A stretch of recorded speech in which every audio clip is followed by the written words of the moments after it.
Welcome back. Morning star में सुबह का सितारा प्रोग्राम आप देख रहे हैं।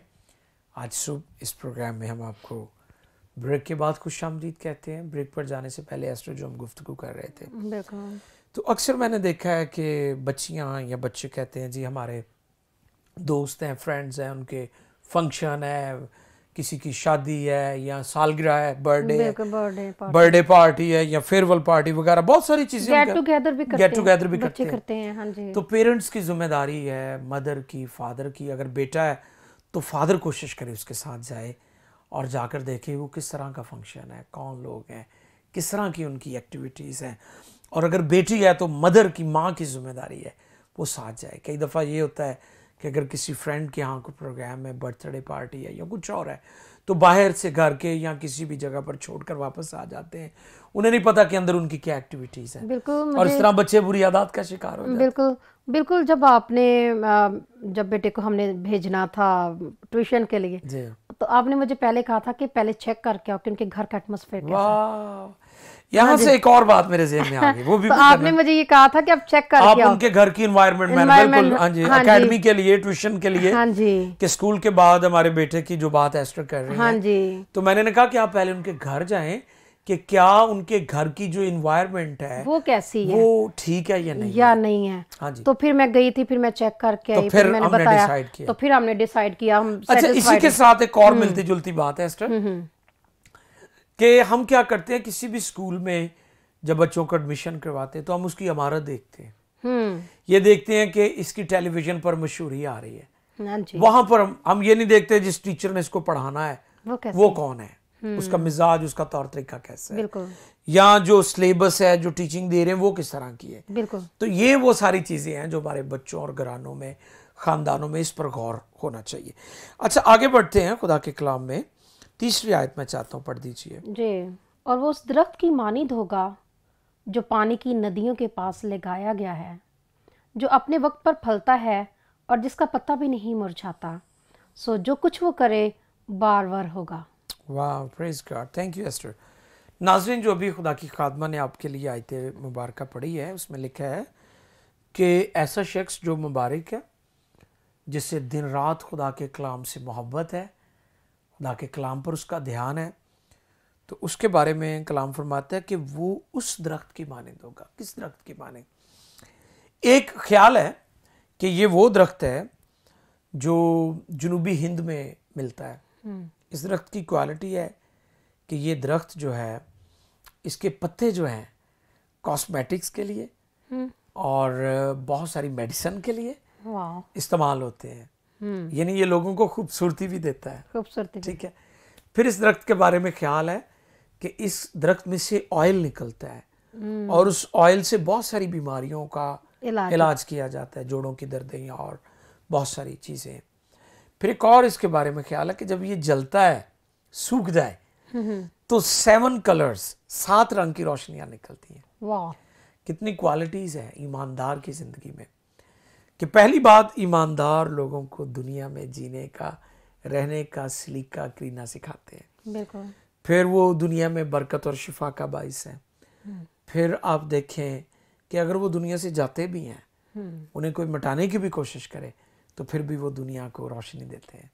बिल्कुल, उनकी यादें जैसे याद रहती। हमारे बुजुर्ग हिजकियल सरोज साहब है, हाँ जी, वो इस दुनिया से चले गए, मगर लेकिन लोग आज भी उनको याद करते हैं। इनको उनके गीतों को गाते हैं। अर्नस्ट माल साहब हैं, उनकी खिदमत बहुत बड़ी थी। खिदमत बहुत आला। और भी हमारे जो बुजुर्ग खादमीन हैं, जैसे आपके पापा थे, बिल्कुल, बुजुर्ग खादम थे, पादरी रियाज FGA के जो बिल्कुल बुनियादी बुजुर्ग खादम थे, उनमें शुमार है। बल्कि उनसे जो मेरी जिंदगी में जो चीज ट्रांसफर हुई है वो खुदा को देना है। वाह, गिविंग, किस तरह देना, कैसे है, गिवर बनाया उन्होंने जी आपको। जो फर्स्ट, जैसे कहते हैं ना कि पहला फल जो खुदा की हजूरी में पेश करना, वो मेरे पापा ने मुझे सिखाया था। और स्टिल यानी कि मेरी जिंदगी में ये हैबिट है कि मैं खुदा की हजूरी में देती हूँ। यानी कि मैं पास्टर साहब से लेके ना दूं, बल्कि मैं वो दूं जो मेरे पास अपने तौर पर जमा करती हैं, कुछ अपने तौर पर। हाँ जी, बिल्कुल। तो मुझे बल्कि देना ज्यादा अच्छा लगता है, और मैं खुदा का शुक्र अदा करती हूँ कि खुदा ने मुझे ये हार्ट दिया है। Praise God, wonderful. तो ये कितनी अच्छी बात है, वो उस दरख्त की मानिंद होगा जो पानी की नदियों के पास लगाया है। लिखा है जो अपने वक्त पर फलता है, बढ़ता है, वो तरक्की करता है। तो खुदा ने हमारी तरक्की का एक वक्त मुकर्रर किया हुआ है, हमें उस वक्त से पहले नहीं तरक्की करनी। वो फंदा बन जाएगी हमारे लिए, वो वबाले जान हो जाएगी हमारे लिए। कई लोगों ने बेवक्ती तरक्की की है, जैसे वो कहते हैं कि अगर कीनू का जो पौधा है उसको जब छोटा होता है पौधा हो तो उसको अगर फल लग जाए तो वो खट्टियां होती हैं, बिल्कुल मीठा, गला खराब करती वो जान बंदे की निकाल देती हैं पकड़ के। तो इसी तरह कई लोगों की तरक्की भी जान निकाल लेती है। तो अगर बेवक्ती आपकी तरक्की होगी तो आप तबाही और बर्बादी कर देंगे दुनिया में। तो इसलिए आप वक्त पर फलें तो ये ज्यादा खूबसूरत बात है। और आगे लिखा है जिसका पत्ता भी नहीं मुरझाता। वाह, यानी खजाओं का उस पर कोई असर ही नहीं है, आंधियों और तूफानों का कोई असर ही नहीं है। बिल्कुल। दुनिया में इतनी खजाएं और इतनी मुश्किलात और इतने ऑटम आते हैं, लेकिन जो खून खरीदे हैं, जिसकी जड़ें खुदावंद में हैं, जो उसमें पैवस्त हैं, जो उसके कलाम पर दिन रात ध्यान देते हैं, वो कभी मुरझाते नहीं है, मायूस नहीं होते, ना तूफानों में बिखरते हैं, ना आंधियों में टूटते हैं। कई लोग टूट जाते हैं। अयूब इसके बारे में कहते हैं बेखुदा आदमी की उम्मीद टूट जाएगी। तो इसलिए अजीजों, आज खुदा के कलाम में से हम सीखते हैं जिसका पत्ता भी नहीं मुरझाता। लिखा है सो जो कुछ वो करे बार-बार होगा, यानी खुदा उसके हाथ के कामों पर बरकत डालेगा। जिस काम को वो हाथ लगाए वो फलदार होगा। आमीन। कई लोग हैं वो चीज़ों को शुरू तो बेचारे करते हैं लेकिन पाए तक मील तक नहीं जाती।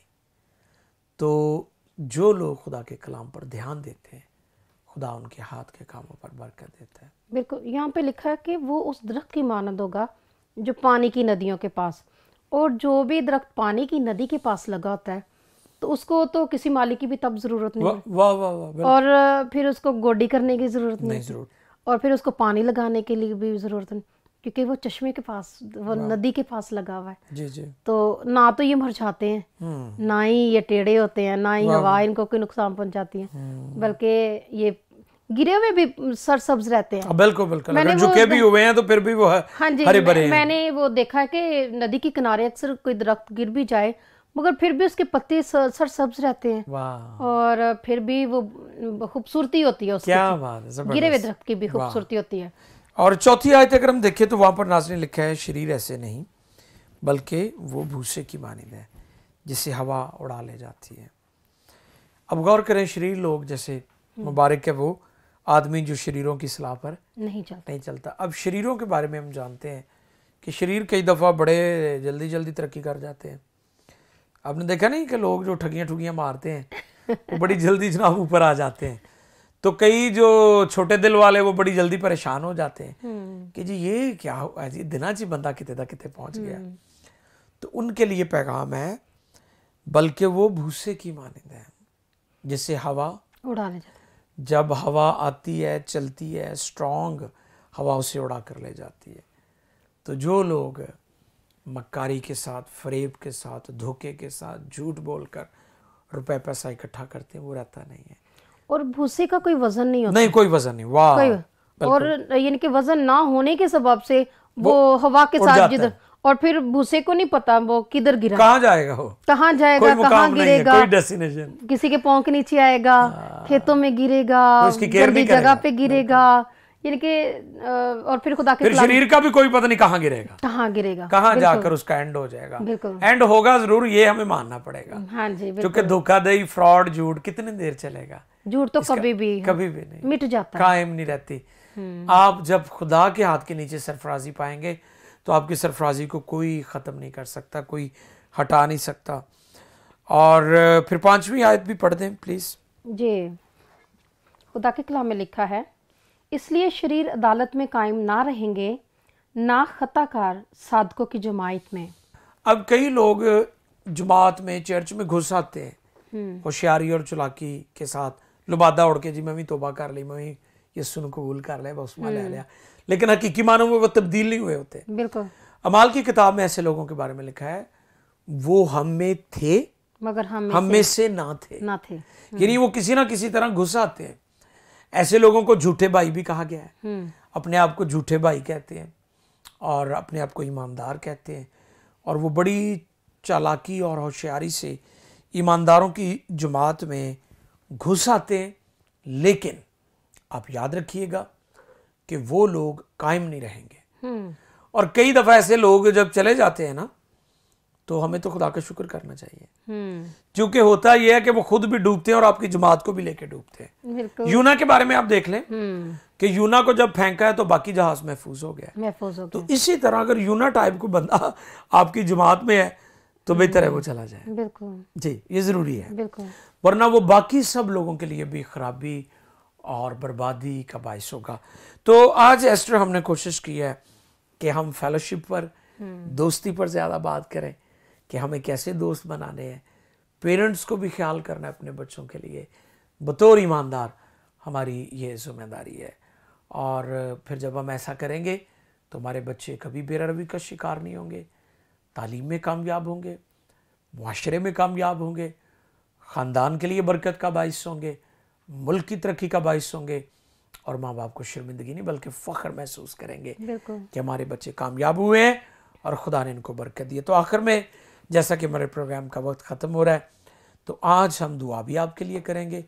खुदा की खादमा मिसेस एस्टर खालिद नाज, जो बच्चे तालीम से भाग रहे हैं, कामयाबी नहीं उन्हें मिल रही, या नशे की लानत में है, या बदनी तौर पर बीमार है और आप दुआ करवाना चाहते हैं, खुदा की खात्मा आपके लिए दुआ करेंगे। आइए अपने सर को झुकाएं, हम दुआ करेंगे। आप भी मेरे साथ शामिल हों ताकि आपके घराने, आपके बच्चे बच जाएं। प्यार से भरे हुए खुदावंद, हम शुक्रगुजारी करते हैं कि तू मुबारक और भला खुदा है। Praise God. और तूने हमेशा हमारे लिए अच्छे चीज़ों का चुनाव करता है, अच्छी बातों का चुनाव करता है। आज के अच्छे कलाम के लिए, बरकत के लिए, और खुदा जो गुफ्तगू की गई इसके लिए हम शुक्रगुजारी करते हैं। हम दुआ करते हैं अपने बच्चों के लिए और उन तमाम बच्चों के लिए जो बेरहमी का शिकार हैं, जो गलत राह पर चल रहे हैं। हम उनके लिए बरकत और सलामती की दुआ करते हैं और चाहते हैं वो वापस आए। हालेलुया। हमारे माशरे का एक अच्छा हिस्सा बने और हमारे बच्चे सरफराज हों, बरकत पाएं। और खुदा, मैं पेरेंट्स के लिए दुआ करती हूँ कि वो अपने बच्चों की इस तौर पर उनकी तरबियत करें जैसे तेरे कलाम के मुताबिक होनी चाहिए, ताकि तेरा नाम ऊंचा होता चला जाए, हम घटते चले जाएं। खुदावंद, हमें ऐसा दरख्त बना जो पानी की नदियों के पास लगाया है, जो हमेशा सरसब्ज रहता है, जो अपने वक्त पर फलता है, जो फलदार है, जो मजबूत है और अच्छा फल, अच्छा दरख्त अच्छा फल देता है। हम शुक्रगुजारी करते हैं कि तू हमें अच्छा दरख्त बनाना चाहता है ताकि तेरा नाम हमारी ज़िंदगी से जलाल पाए और तमाम नेमतें और बरकतों से तो हमें सैर और आसूदा करना चाहता है। हम शुक्रगुजारी करते हैं। हम अपने मुल्क पाकिस्तान के लिए, इसकी तरक्की के लिए भी दुआ करते हैं। हमारे मुल्क में हमारे बच्चे कामयाब हों और अपने मुल्क, अपनी कौम और अपने खुदा ख़ानदान घराने के लिए बरकत का बायस हों। हम सब के साथ हो। आज सुबह तो हमारी मदद की, तूने रहनुमाई की।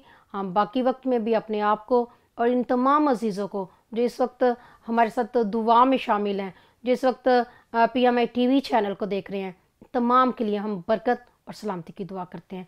रहम कर और तरस की निगाह कर, यीशु मसीह के कादिर, पाक और मुकद्दस नाम से मांग लेते हैं। आमीन। आमीन। बहुत शुक्रिया। God bless you all.